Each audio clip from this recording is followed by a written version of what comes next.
వాళ్ళు అధికారంలోకి వచ్చేసామని నేను చెప్పదలుచుకోలేదు. మా ఫీలింగ్స్ ఉందా లేదా, ప్రభుత్వ వ్యతిరేకత ఉందా లేదా, మీకన్నా నాకన్నా చంద్రబాబు బాగా తెలుసు, పవన్ కళ్యాణ్ తెలియదు అసలు. చంద్రబాబు మనం అన్నాడు కదా, ప్రజలు సంతృప్తికరంగా లేరు, నేనేదో బాగా పనిచేశాను నేను అనుకుంటున్నాను, మీరు బాగా పనిచేసి మీరు అనుకుంటున్నారు, కానీ ప్రజలు మాత్రం మనం పనిచేయలేదు అనుకుంటారు అని చెప్పి ఆయనే చెప్పాడు. సరే, ఓపెన్ గా అలా చెప్పడం కూడా గొప్ప విషయం కదండి. ఒక సీఎం స్థాయి వ్యక్తి ఏమనుకుంటారు? నాకేం అభ్యంతరం లేదు, తీసుకెళ్ళి కాదా చెప్పడం కాదు, చెప్పవలసిన అనివార్య పరిస్థితి వచ్చింది. అక్కడ చెప్పడం దండయాలి. మనం మా ప్రభుత్వం సరిగా పనిచేయట్లేదని చెప్పిన వాడికి దండయాలి సార్.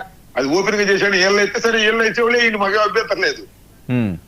సార్, జగన్మోహన్ రెడ్డి గారు ఏం దిశానిర్దేశం చేశారండి? ఈ మధ్యకాలంలో చాలా సార్లు మీట్ అవుతున్నట్టున్నారు కదా నాయకులందరూని. మేము పర్సనల్ గా మీట్ అవుతుంటాం. దిశానిర్దేశం ఉంది, మేము all in fighting mode. Already medical college issues మేము ఫైట్ చేస్తున్నాం కదా, మేము చాలా పెద్ద ఎత్తున ఫైట్ చేస్తున్నాం. ప్రజలు బ్రహ్మాండ రెస్పాన్స్ వస్తుంది. మెడికల్ కాలేజీలను ప్రైవేటీకరణ చేయడం తప్పు అని ముక్త కంఠంతో ప్రజలు అరుస్తున్నారు. ఓకే, రెఫరెండం లాగా తయారైంది, అయినా వాళ్ళకి పట్టలేదు. పోనీ చూద్దాం సార్. ఏంటి లోకల్ వారికి సిద్ధమైందా వైసీపీ, లేకపోతే మీరు అప్పుడు తెలుగుదేశం పార్టీలో బాయ్కట్ చేస్తారా? ఇప్పుడు అది స్వామి చెప్పారంట, ఎరా జైల్లో పెడితే ఉంటావా అని. వాడు సందేశిస్తే పెట్టిన తర్వాత ఉండకేం చేస్తాడు అని అంటాడు. వారికి సిద్ధంగా ఏం చేస్తాం, వాళ్ళు ఎలక్షన్ వాళ్ళు పెట్టిన తర్వాత సిద్ధంగా. అలా కాదండి, అప్పట్లో తెలుగుదేశం పార్టీ బాయ్కట్ చేసింది కదా. ఎప్పుడు? మీ హయాంలోని. ఏం బాయ్కట్ చేయలేదే? లేదు, సర్పంచ్లు ఏం పోటీ చేయలేదు కదండి. వాళ్ళు ఎక్కడ చేశారు? నేను ఒక మాట, సర్పంచ్లు ఏముంది సార్, సర్పంచ్ గుర్తుల మీద ఉన్నది కదా సార్. సర్పంచ్లు ఎవడు గెలిస్తే వాడే. జెడ్పీటీసీలు కానీ ఎంపీటీసీలు కానీ ఇవన్నీ బాయ్కట్ చేశారు కదండి. అసలు ఎన్నికలు ఎక్కడ చేశారు సార్? జెడ్పీటీసీలు ఎంపీటీసీలు కంటెస్ట్ చేశారు కదా, నాకు బాగా గుర్తు. లేదు సార్, ఎక్కడ చేశారు? లేదు లేదు లేదు, బాయ్కట్ చేశారు కదా. మేము బహిష్కరిస్తున్నాం ఎన్నికల్ని, మీరేమో వన్ మ్యాన్ షోలో చేసుకెళ్ళిపోతున్నారని కదా అప్పుడు గొడవ. లేదు సార్, ఎంపీటీసీలు జెడ్పీటీసీలు నాకు తెలిసి సత్తెనపల్లి నేను పని చేస్తుంది, పోటీలు జరిగినాయి, మేము గెలిచాం అన్ని చోట్ల.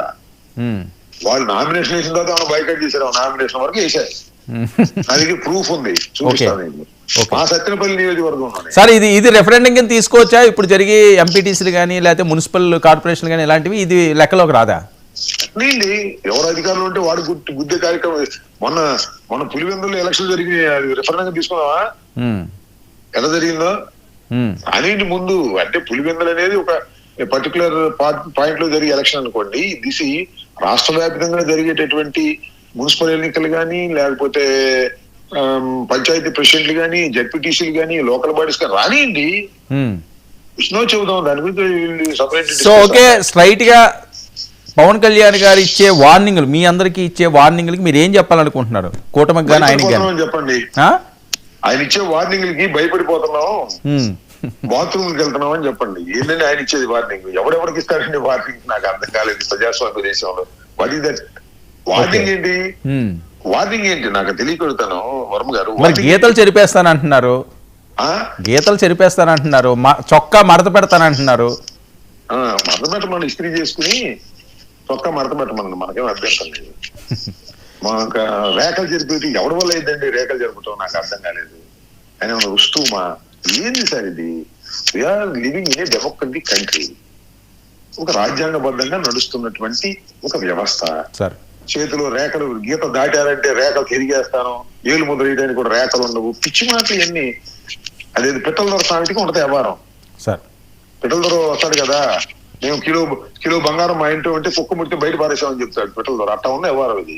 ఏంది ఇది? నాకు అర్థం కాల. రేఖలు ఎవరు చెప్తారు? సాధ్యమేనా ఈ సమాజంలో? ఇదేమన్నా డిక్టేటర్ సొసైటీ, ఆ డిక్టేటర్ గవర్నమెంట్? సో అంత సీరియస్ గా తీసుకోవట్లేదు ఆయన కామెంట్స్ మీరు, అంతేనా? అదే భయపడుతున్నాం మేము. మా రేఖలు ఎప్పుడు చెరిపేస్తారు, మమ్మల్ని ఎప్పుడు కొడతారు అని భయపడుతున్నాం. ఆదిత్యనాథ్ లాగా ఇప్పుడు ఉగ్ర రూపం చూపిస్తాడు అని భయపడతాం. అందుకని మైకి దొరకకుండా జాగ్రత్త పడుతున్నాం. మైకి దొరికితే ఇదే చెబుతాడు ఇది ఆయన. రైట్, ఓకే, థ్యాంక్ యూ అండి. Thank you so much Ambati Rambabu గారు, మీ సమయాన్ని కేటాయించినందుకు. ఇది అంబటి రాంబాబు గారు వారి అభిప్రాయాలు.